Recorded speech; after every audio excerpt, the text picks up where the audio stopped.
Bankstown Core grew, its hall went through various renovations, growing and changing to accommodate the growth of different groups and sections. In 1933, the senior hall was reopened after renovations, and in 1941, an extension with an additional 18 feet to the High Street Hall was officially opened. During the 1940s, a Major Wooster and his family were appointed to Bankstown Core. The Woosters put in a big year in their first year, 1943, with the Core History Book recording that as a result of his strenuous efforts during the year, and particularly the self-denial appeal, Major Wooster was greatly in need of a rest, as his heart had been affected. The family went on furlough to Uralla, but sadly Major Wooster contracted pneumonia and never recovered. He was promoted to glory in January 1944. So they brought Alistair Cairns, Captain Alistair Cairns down from Broken Hill, I think he was, brought him down and put him to be the assistant, more or less, to running the meetings and the usual things, and so he did.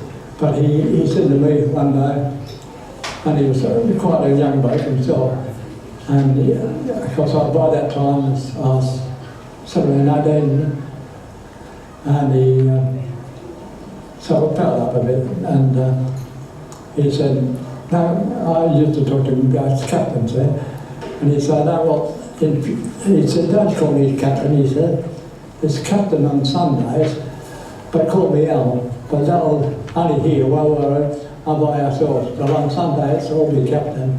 So I appreciated that very much, the friendliness, not only the friendliness, but the dignity he gave to his position as a captain in charge, you know.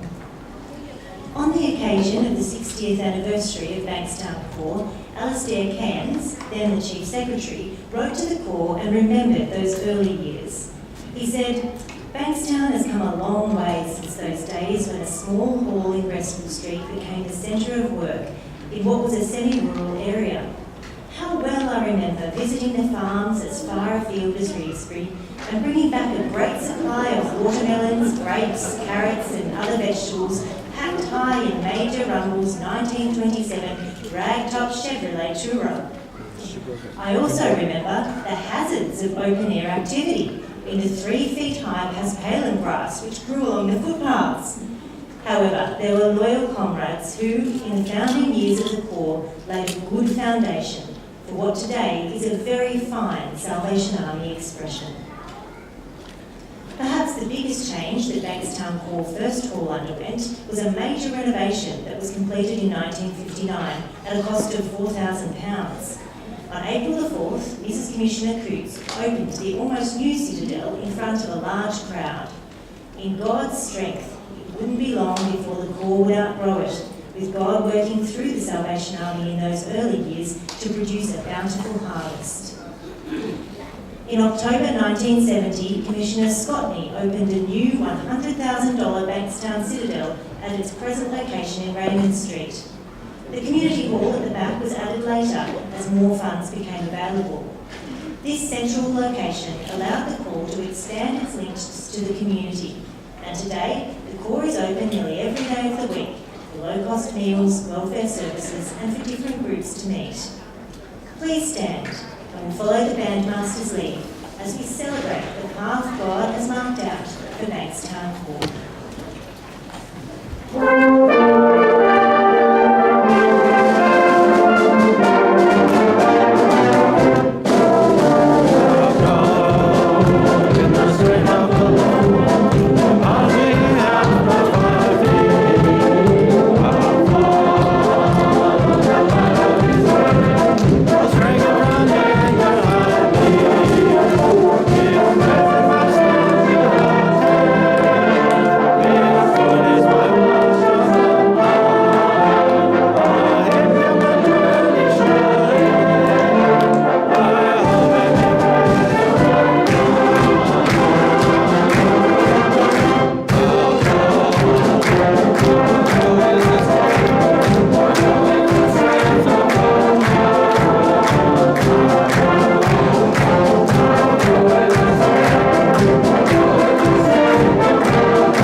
band, songsters and other musical sections were so numerous that in 1934 they had to extend the corps platform to accommodate them.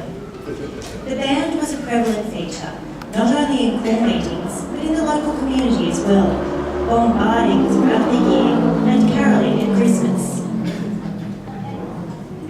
We drop off cards and sometimes war cries, as we went. But the band used to collect, and you had a heap of collectors going on the houses. But you play about 4 or 5 tunes and then go on up that street a bit further, a bit further, a bit further. So we used to start out at 6 o'clock in the morning and go till just before dinner time. The band and other musical sections of the corps undertook many weekends away, mainly to rural and regional corps to strengthen and encourage the ministry there. The band was also invited to special at other churches of different denominations. A highlight was in 1966 when the band and timber brigade visited Grafton and travelled there by flying boat. Sometimes a Penrahorn. Matter of fact, my father was a bandsman, but not with the Salvation Army band, with a church band, and he had one, and I had a photo of myself, just a toddler sitting on the veranda with a jolly music up to his mouth. So I learnt to play Penrahorn right from a very early age, Over the years, the band was a blessing to so many corps and community groups. For a time, it conducted a monthly ministry to the Salvation Army's Waroona retirement village at Banks Hill, where it conducted chapel. In 2006, the corps added to its worship groups a praise and worship band. These days, Bankstown worship is a mixture of old and new, with music suiting all different cultural styles. In 16th of January 1986, Captains David and Jeanette Woodbury, along with their teenage daughter Christina, arrived at Bankstown to take up their role as corps officers. As parents of teenagers in the corps came to trust the new officers, they shared their concerns about the significant losses of young people over the past years. Responding to their concerns, a regular early morning prayer breakfast was set up, specifically to pray for young people. Many responded, and answers to prayer came. Before long, a regular, active group of around 35 young people were enjoying Christian fellowship. During this time, a number of teaching seminars were also held, including one on the ministry of the Holy Spirit. Entitled the Divine Companion Seminar, a theme song was written for the seminar. Please follow the bandmaster's lead as we sing together, Come Holy Spirit, Companion Divine.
years, there were several discussions amongst Bankstown Salvationists about the corps moving further into the suburbs.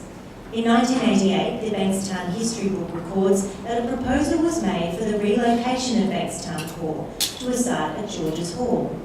The History Book states that although the concept was approved at all levels verbally, on tendering of application for purchasing property, there was a dropping out of Army interest in the property at THQ level. So, Bankstown Corps stayed put in the heart of the Bankstown CBD. And as the suburb began to change around it, so did the Corps itself.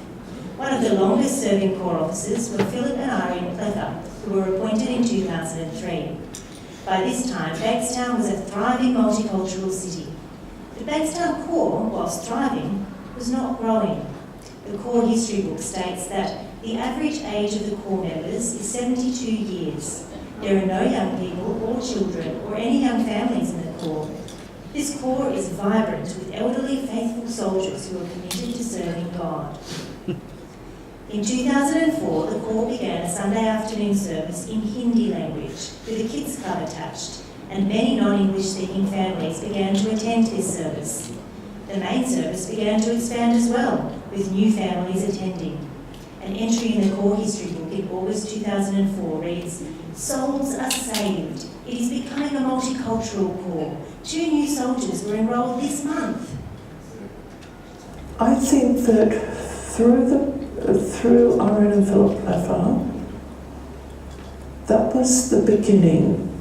That was, I really feel that they were the ones that got the ball rolling, so to speak. God used them in such a positive way, and even out in the community, they did a lot of things outside of the church grounds. They did a lot of things that people don't know about. And it paved the way for the officers now to enhance on that, to build on that structure. By the time the Plethers moved on after 12 years, the Bankstown Corps congregation had grown to include people of African, Asian and South Pacific nations. Reaching our community for Jesus was the Corps slogan, with Corps folk encouraged to reach out and cross cultural boundaries to form new relationships.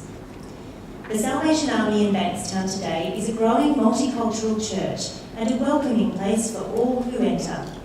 It is reaching out into the community through holistic support services and weekday meals and regular community outreach.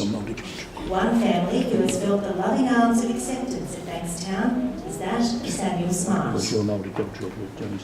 I started coming to this church in 2008 in October. So this year will make me 10 years almost. And I came here together with my family, my mom and sister. We were new in Australia, looking for a place to worship. So we're passing by and we saw the sign of Salvation Army. Initially, we thought it was just a charity organization. But when we came in, the pastors welcomed us. They said this is a place of worship also, so we can make this place our church. So from that day, we started coming here, and we never looked back. We made this church our family home. A recent development has seen the Salvation Army Chinese congregation worship at Bankstown every Sunday afternoon. Members from both congregations enjoy fellowship lunch together and many outings and regular combined services. I really enjoy the environment of Bankstown Corps and see the harmony between different culture and different nationalities. Doesn't matter Chinese or African or Australian, we can be together, harmony. Sometimes we have a combined service, and sometimes we have separate Chinese and English. But yeah, we having morning tea together. We talk about it's really good. Many things have changed in 100 years, yet God never changes. He is all loving, all knowing, all accepting, and has a plan and a future for his people. Let us pray with Bankstown Salvation Army as it steps into a new century with new opportunities with the same loving God. Calls to me this afternoon to say a few thank yous. Well, perhaps I should proceed that by saying that for my wife and I, it was good to come back here today. We were officers here for 4 years, and I see some very familiar faces. Unfortunately, they're as old as mine is, but that's life, isn't it? And looking at a photograph there of myself out in the back hall, and I had some hair, would you believe? So times have changed. But it was good this morning to come here and worship with a multicultural congregation. The core has changed dramatically in the time since we were here. And this morning, as we sort of were part of that celebration and saw the different ethnic groups taking part, I thought, yes, this is what the Salvation Army is about. Embracing all cultures, all races. And I found it very encouraging coming from an Anglo-Saxon corps. I found it very encouraging coming here this morning to see this corps with so much life, so much energy. And I want to congratulate those who are running the corps, particularly Frank and Belinda, and your group that you've got around you. And I took note of the dinner and the way it was organised, and everybody was involved, everybody was engaged. And I thought it was tremendous credit to the leadership of this corps. I would encourage you. I believe you have a great future ahead here at Bankstown. I believe you can do very, very powerful things. So I need to thank a few people this afternoon. I acknowledge the presence of Colonels Mark and Julie Campbell. Nice to catch up with Mark and Julie and have them here with us today. Our thanks particularly to Frank and Belinda. Our first contact for Frank, he was quite enthusiastic to share with us this thing we're trying to do with the Historical Society, is to try and get out of having just a lecture and to get involved and participate with other corps and other sections in celebrating our great history. And we have a great history in the Salvation Army, and we need to talk more about it. So thanks, Frank, for your enthusiasm and your help. And I gave Frank a copy of the notes on Friday afternoon, and he's translated them all to Chinese, would you believe, between Friday afternoon and this day. So thanks, Frank, for doing that. Bandmaster Steve Ray, Percival Band. It's always a pleasure to have Percival Band. They're a great bunch of guys and girls.